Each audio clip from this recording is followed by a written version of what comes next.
Are you an author who uses Word but doesn't really know how to use Word? You're not alone, and luckily, you have me. This is the first video in a series that will introduce you to Word from an author's perspective, courtesy of a developmental editor.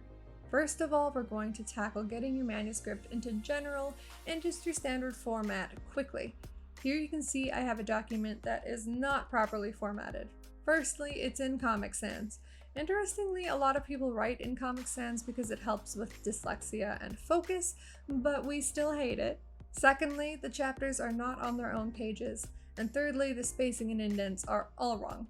So what is industry standard?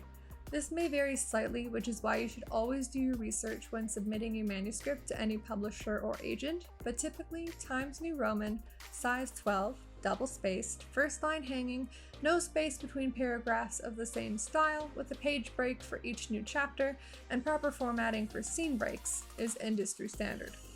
I'm ignoring the cover page, which has your personal information, title, and word count because this will vary greatly. We're just going to focus on the main body of the text.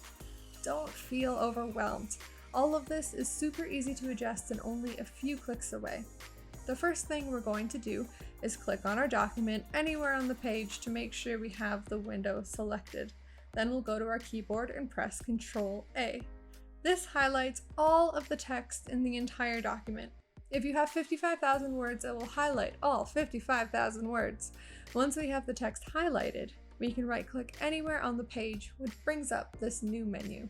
Let's start with font. Click Font, which will open a new window. Here you can see the font type, style, and size. We're going to type in Times to find Times New Roman and click on it. You can click on regular, but this will remove any italicized text you have in the document, so be careful with that. In this case, I did use some italicized text, so I'm going to leave it alone. And then we'll click on 12 to set the size to 12. You can then press OK, which will save all of your changes. Don't worry about your headers or anything like that, we will be fixing those as well. Press Ctrl-A again to highlight all of your text, and this time we'll select Paragraph. This opens a new window. Under General and Alignment, select Left. Nothing annoys this editor more than a justified document. Please stop using this. Left is easier to read and puts less strain on the eyes. Justified is typically used in newspapers and the like to fill column space, which isn't relevant to narrative fiction. Outline level we'll ignore, leaving it on body text. For indentation under Special, select First Line, which will automatically make the changes we need.